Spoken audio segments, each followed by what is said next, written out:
Just one of those weeks, isn't it? I had this perfectly good schedule that I'm trying to adhere to, and just when I'm finally starting to hit my stride on it, one of the biggest earning updates in Atlas Earth since the launch of the Super Rent Boost comes up, and suddenly the video I had planned for today is now going to have to be pushed back. So, for those of you waiting for my new review series, I just want to let you know right now it's done. It's ready to go. I'm releasing it to Patreon on Thursday. I apologize that I have to push this back in advance, but we need to talk about this. And it's such a big deal that I moved it up early so you all can enjoy your work mornings with some juicy Atlas Earth Nerf news because, yes, the first real Nerf of Atlas Earth has just dropped. So, for those of you that are wondering what's been going on in the Atlas Earth leaderboard, let me go to it here. And you can see here several players here. Now, 4 of them actually. It was only 3 last I checked. Pandora seems to have added herself to the list here. Let me just go to it. You see here a black profile pic, and you probably see this on the thumbnail as well. 150,000, and you're probably wondering what this means. Well, as of about an hour ago, I got tipped off by one of the whales who wishes to remain anonymous over what is going on with the new earning changes. I will not show his screenshot, but I will put it up here for y'all to read in my own text. Super rent boosts now maxed out at 150,000 parcels. So what this means is up to 150,000 parcels, you will earn super rent boosts like you normally will at 50x, and then non-super rent boost time, it's 2x, the exact same as always. Beyond 150,000 parcels, you will just get the normal 2x boost, meaning super rent boosts for that parcel will be disabled. Now, this is going to radically change the parcel math over my million parcel video that I just did for you all as a Christmas Eve present last year. But you're probably wondering what this means overall. So I'm going to run this through the Atlas Earth calculator for y'all, and I did run it actually, just one parcel in the 2x tier, previously assuming that parcel will go through the super rent boosts like normally.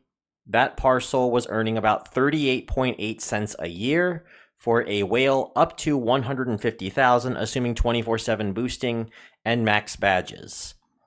Now, once they pass the 150,000 mark, each parcel will give them an average expected value of 12.4 cents a year. This does greatly increase the time to ROI of a single parcel. Assuming you pay $3.12 a parcel at the $100,000 package, that is the cheapest that you can buy, at least just buy off the parcels. It's a little cheaper if you have the Explorer Club or the Challenge Pass, and that's if you make the Challenge Passes to the full extent. You were previously looking at a full ROI at around 8 years, minus reinvesting any Atlas bucks you earn from other things like being active in the game. Now the full ROI for these new disabled Super Rent Boost parcels will go up by triple to 25.2 years.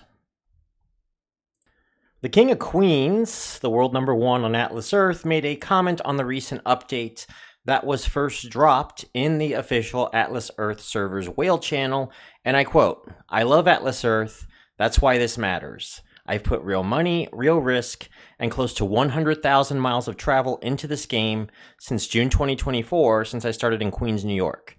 What concerns me about the SRB cap isn't just the limit itself, it's how sudden it was. It hurts confidence and sends the wrong message down the entire ladder of players who are grinding to lead their town, state, or country. Top players don't just benefit, we prove the ecosystem works at every level exactly the same way. I hope the team reworks this into a fair update that doesn't shock the community because we love Atlas Earth and want it to succeed." Now, I get King of Queens' perspective on this, don't get me wrong, and I do somewhat empathize with him on this as well, but I'm going to talk to you about something that we have been discussing in the Beer Money Network for a very long time. See, I had asked a staff member way back in, I think it was like the the summer of 2022.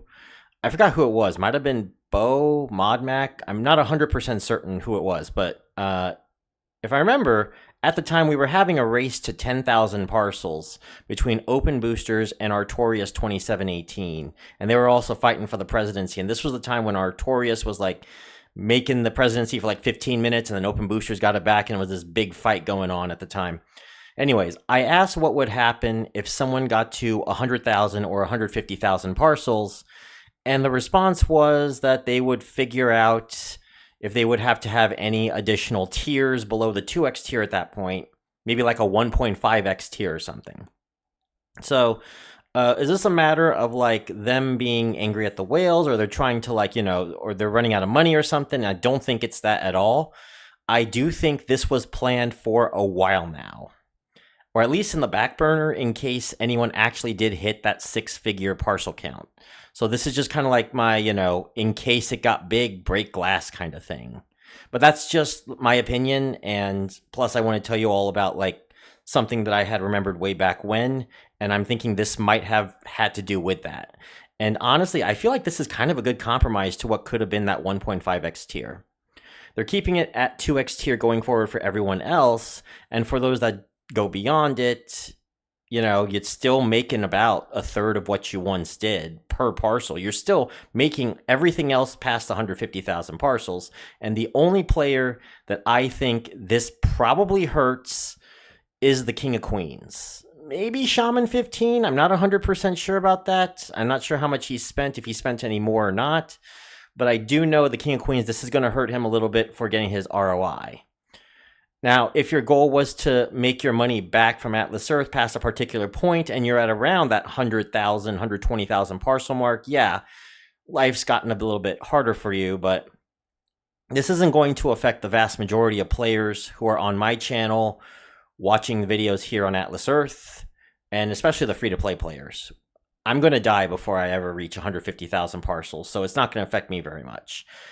It's going to affect, at least for now, it's going to affect about, I would say, 5 people actively who are currently running for the world's #1. I would say the top 6 minus Stealth G605, because he's been going at a snail's pace and adding new parcels, and that's likely because he hasn't put that much more in the game. And I understand to the whales, it sucks. I get it. You're being soft capped, but that soft cap is still like $58,000 a year. That's what I calculated on the Atlas Earth calculator. That is the median parcel distribution earnings for 150,000 parcels. But look, Atlas Reality is doing their best to make sure, and this is my opinion, of course, I think they're doing their best to make sure everyone can keep earning while trying to keep their model sustainable. And the more sustainable they keep their model, and this is going to sound counterintuitive to you guys, but the better the chance that you guys who have put the 6-figure amount of parcels down would have to get your money back. I mean, I personally have been wondering about the sustainability of their current model myself, and this is the first step on trying to temper things a bit maybe, and I'm hoping that, there won't be too many more steps after this. That's what I'm hoping. I fully expect that the top players are probably going to stop putting more money into the game past, like, I'd say, 110, 120,000 parcels. But it does open up opportunities for other players who might want the King of Queens' presidency to move forward and might not care about that return on investment and is more focused on the game itself. Because Atlas Earth has been turning into a pretty, I would say by mobile game standards at least, a pretty decent game. And my views on that has changed a bit. I used to think Atlas Earth was not that great of a game, but then I've played, other mobile strategy games like Palmon, and yeah, no, Atlas Earth is way better than Palmon. Absolutely. Absolutely. Again, they don't stop earning altogether after $150,000 either. They're still earning a little less than a third of what they once did for every parcel after 150K. But again, they're still earning. I know the King of Queens especially will break 150K by the middle of spring, and Shaman 15 is not too far behind him. And yes, they're not aware. I'm aware. They're not happy. But I'm hoping I explained the best way I could how I feel a nerf like this is a net positive, not just for other players, but for them as well in getting their ROI back. If not, I'll make that in better detail in a follow-up video next Wednesday, and we're going to talk about some of the math behind this and how it changes for the top players in Atlas Earth and my advice to those top players going forward. This Saturday, I'm going to release the video that I planned to release today, the new review series before this all blew up, and then I'll spend the weekend making the video for the math behind the new parcel cutoffs. This was a shortish video for you all. I had to get this out as soon as I could. Well, I said shortish, but it's actually been about 11 minutes, so I guess it's a full-on video, y'all. So like this video if you like it, comment, let me know what you think about this. I want to hear from all of you what you think about this, all right? Just go on the comment section, all right? Pharaoh Silver, signing off. I'll see you all in the next video. Bye, everybody.